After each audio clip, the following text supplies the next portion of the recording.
Hello students, today we'll be doing a difficult chapter but an interesting one, and that is The Blue Bead by Nora Burke. Now Nora Burke was a well-known English novelist, famous for her descriptions of life in India during the early 20th century.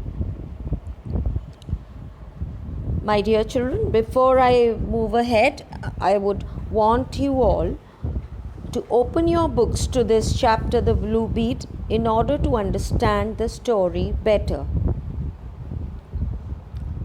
So Nora Burke has painted a vivid graphic picture in this story, The Blue Bead. And this story is rich in detail about an exciting jungle adventure, an encounter between Sibia, a 12-year-old girl, and a crocodile. And this was a usual event. Burke makes skillful use of suspense and detailed visual images that make the story come alive for the reader. The story, however, ends on a dramatic note of irony when Sibia exclaims, "Something did I found, a blue bead for my necklace. Look." So there is a dramatic irony here at the end, because as the story goes, Sibia, this girl of 12-year-old, actually meets with an encounter with a crocodile, and she very bravely fights with the crocodile and is able to save a Gujar woman. But at the same time, she finds a blue bead, and she's more attracted to that blue bead and excited about it, rather than having saved the life of a Gujar woman by killing such a dangerous crocodile. So the story in detail now for you. Now this Sibia, the 12-year-old child woman, as the story begins, it begins with a mugger crocodile coming out of deep waters. The crocodile, who was twice the length of a tall man, raised his eyes and nostrils out of water to breathe the clean, sunny air.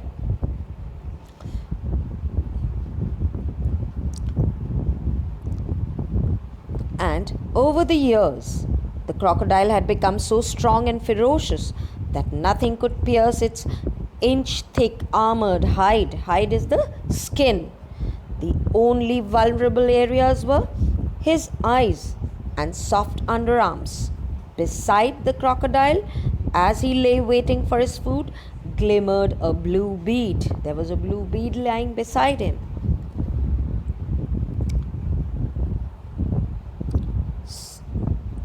So, now the line-wise explanation of the chapter. So, from deep waters came that mugger crocodile.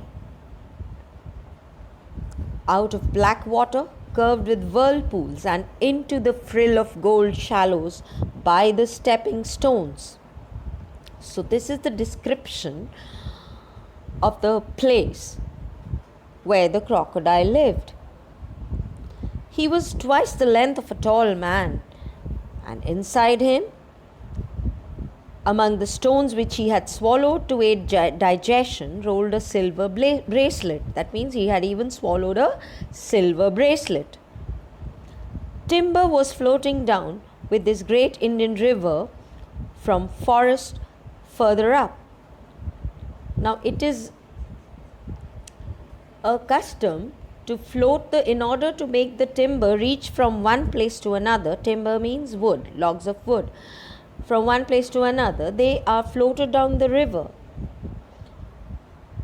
So in this river where the crocodile lived, timber used to be floated down from forests further up, and there were sleepers lying stuck around the stones Sleepers are also pieces of wood around the stones until someone came to and they used to get stuck up in those stones in the river until somebody came and dislodged them and removed them, and then they would again push them on their way, or until floods lifted them and jostled them along, or until just because of the heavy floods, because of the gush of the water, these sleepers or the logs of wood could be just moved through by being pushed by the force of the water.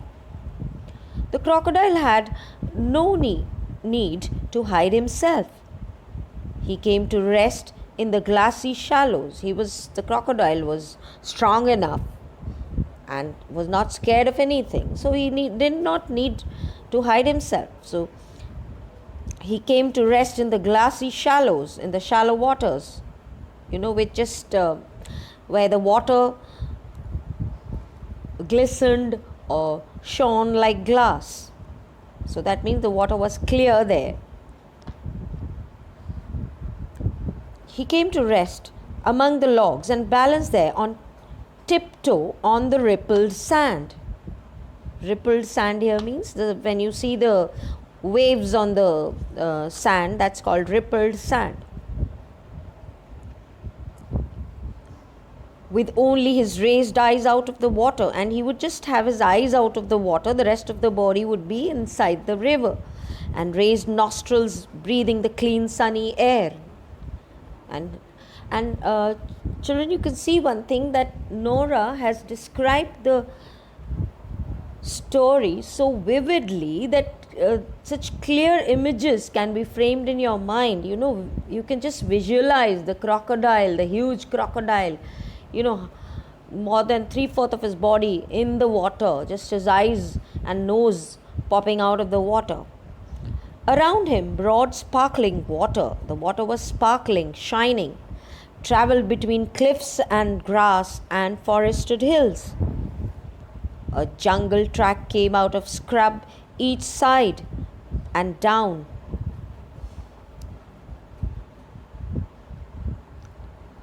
Each side and down. So, around him, broad sparkling water traveled between cliffs and grass and forested hills. A jungle track came out of scrub each side and down to the sun-whitened stepping stones on which a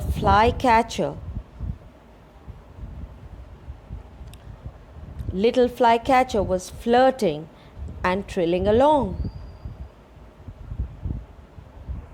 Now here, trilling along means turning or spinning around and round. And a flycatcher was flying from one place to another. Flirting here means flying from one place to another.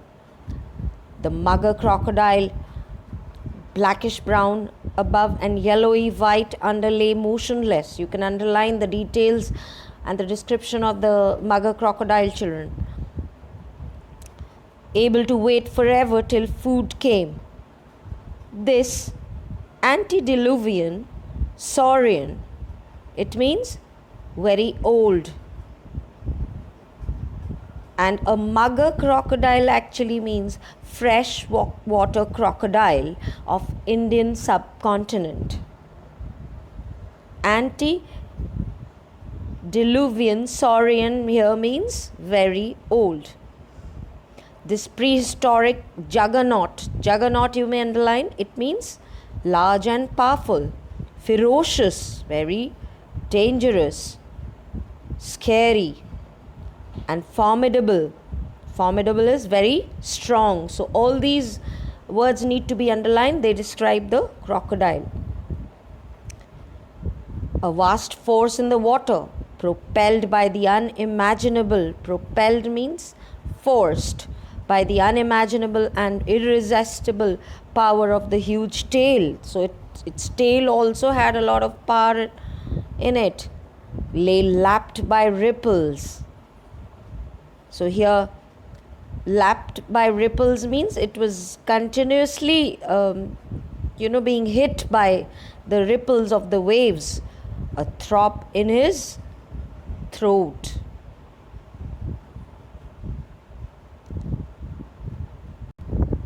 So throb here means a beat. It left a beat in his throat. His mouth, running almost the whole length of his head, was closed and fixed in that evil bony smile, and where the yellow underside came up to it, it was tinged with green. So this is the color of the crocodile.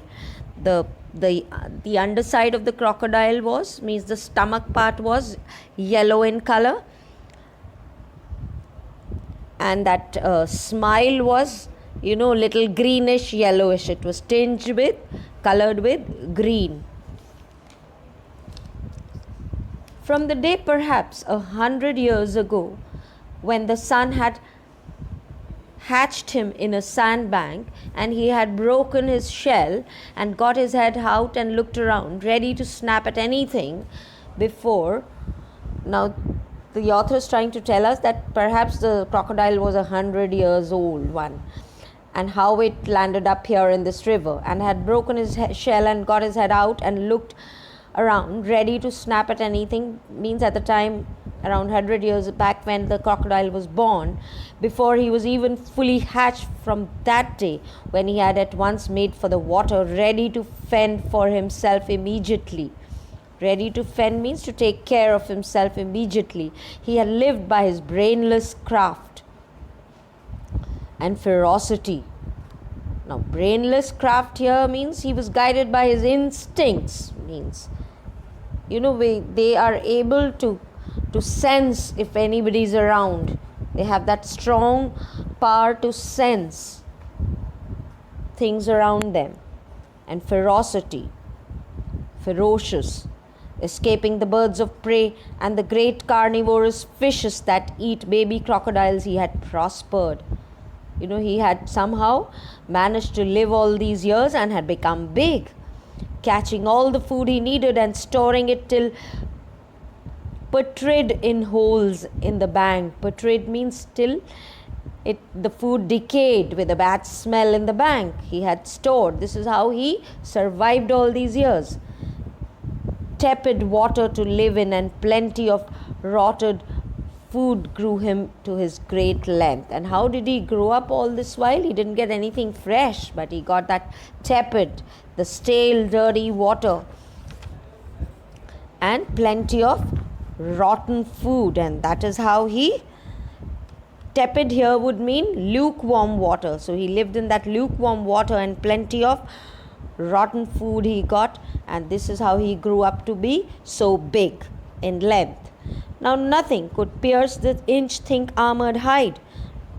Now his hide, his skin was absolutely protected. Nothing could pinch it, he could pierce it even. Not even rifle bullets could have no attack on the skin, and they would just bounce off. Only the eyes and the soft underarms offered a place. The eyes and the soft underarms were the only places that were soft in his skin.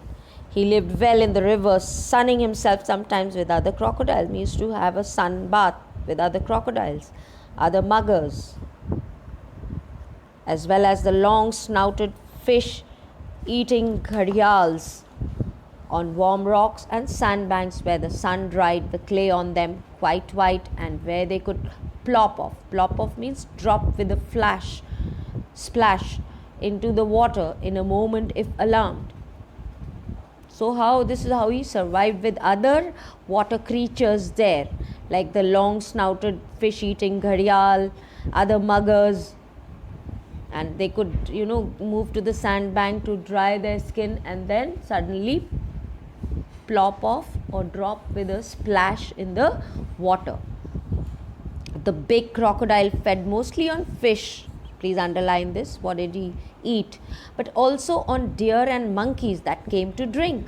Perhaps a duck or two. So this was his food. Fish, deer, monkeys and ducks. But sometimes here the ford he fed on.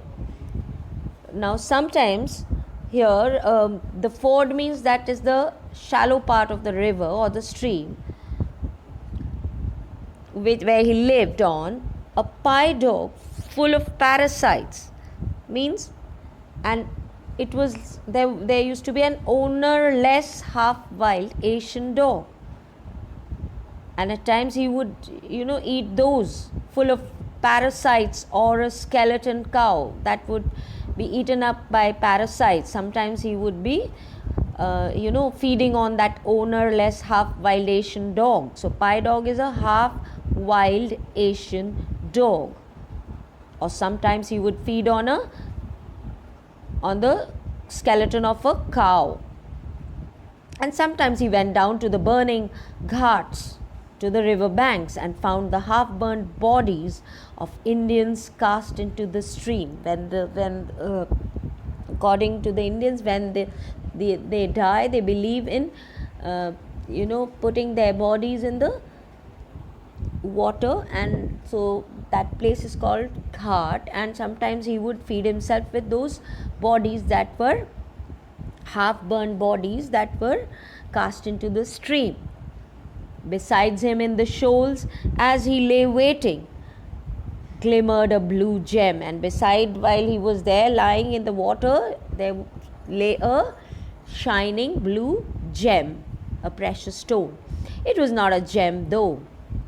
It was a sand-worn glass that had been rolling about in the river for a long time, although actually it was not exactly a gem, but just a sand-worn glass, a glass covered with sand. By chance, it was perforated right through. Perforated means pierced. There was a hole in it, in that gem, through the neck of a bottle perhaps. It was a blue bead.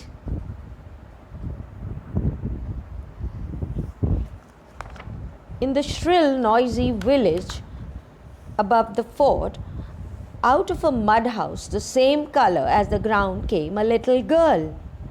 And there lived a little girl in the noisy, shrill is shrieking, noisy village just above the ford. And a thin, starveling child. Starveling child here means somebody who becomes thin just due to the lack of food. This is a mark of poverty actually. She was dressed, and this child was dressed in an earth-colored rag. Earth-colored means color of the earth. Rag, a piece of cloth. She had torn the rag in two to make skirt and sari. Sibya was eating the last of her meal. Chapati wrapped round a smear of green chili and rancid butter. Rancid means something which has a strong and unpleasant smell, which is not fresh. And she divided this also to make it seem more, and bit it, and she ate it, showing straight white teeth. See how clear you can visualize the whole story, plus the description of the crocodile as well as this of the little girl. With her ebony hair, ebony means black or thick black hair, dark or black, and great eyes, and a skin of oiled brown cream. She was a happy, immature child woman about 12 years old.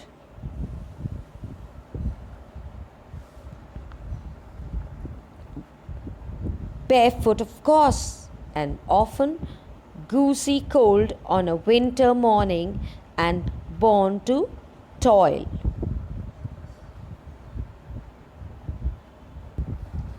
In all her life, she had never owned anything but a rag. She had never owned even one anna, that's a currency, not a pice, not a pie, even to buy, say, a handful of handful of blown glass beads from that stall in the bazaar where they were piled like stars, or one of thin glass bangles that the man kept on a stick and you could choose which color you'd have. I mean, this is showing how poor she was. She'd never been able to buy any, she didn't even own a single anna or a pice or a penny that she could buy those handful of glass beads from the bazaar, from the fair in the village where they were piled up like stars, or even one thin glass bangle, one of the glass bangles she could never even buy, that the man kept on a stick and one could choose from whichever color one wanted. She knew what finery was, though. What finery was means she knew what expensive clothes and things are, clothes and jewels that are expensive. She had been with her parents and brothers all through the jungle to the little town at the railhead where there was this bazaar. She used to go with her mother and her parents and her brothers, and she had walked through all the milling people and the dogs and the monkeys full of fleas and the idling, gossiping, bargaining, humanity spitting Beetlejuice.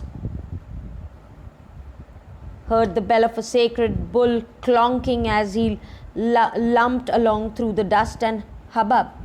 Clonking here means a thumping sound. As he lumped here means to move noisily, as the bull, you've seen the bells tied around the bull's neck. As they move, the clinking sound of the bell goes, and in such a kind of a hubbub means in such a kind of confusion where there was so much of fun and activity and all going on, in such a lot of noise. She had paused, amazed, before the sweetmeat stall to gaze at the brilliant honey confections. Confections here means sweet food that looks very attractive. A buzz here means to be filled with. Dust and flies. They smelled wonderful above the smells of drains and humanity and cheap cigarettes. At home, she sometimes tasted wild honey or crunched the syrup out of a stalk of sugar cane. So that is all that luxury she could have, to crunch some syrup out of a sugar cane. But these sweets were green and magenta. Now what she found at the bazaar were different. They were green and magenta in color. Magenta is a bright pink.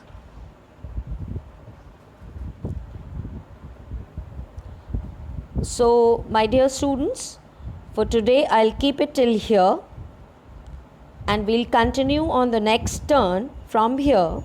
I'll continue to explain the story to you, give you the line-wise explanation of the story.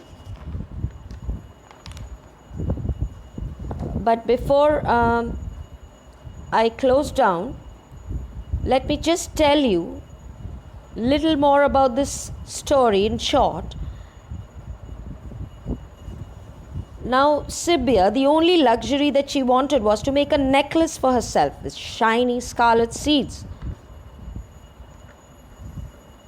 So on their way, the woman passed a Gujar encampment.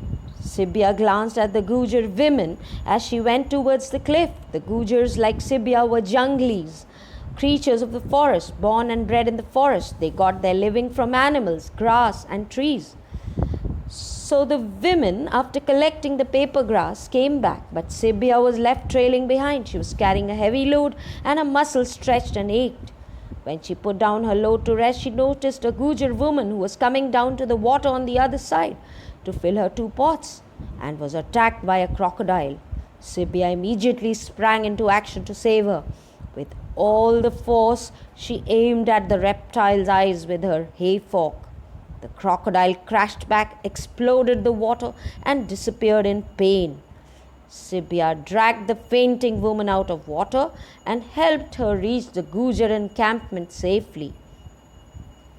She found a blue bead near her fork, Sibia was overjoyed on her home way back home. When her mother said she thought something had happened to her, Sibia burst with her story and cried, "Something did. I found a blue bead for my necklace." Thank you.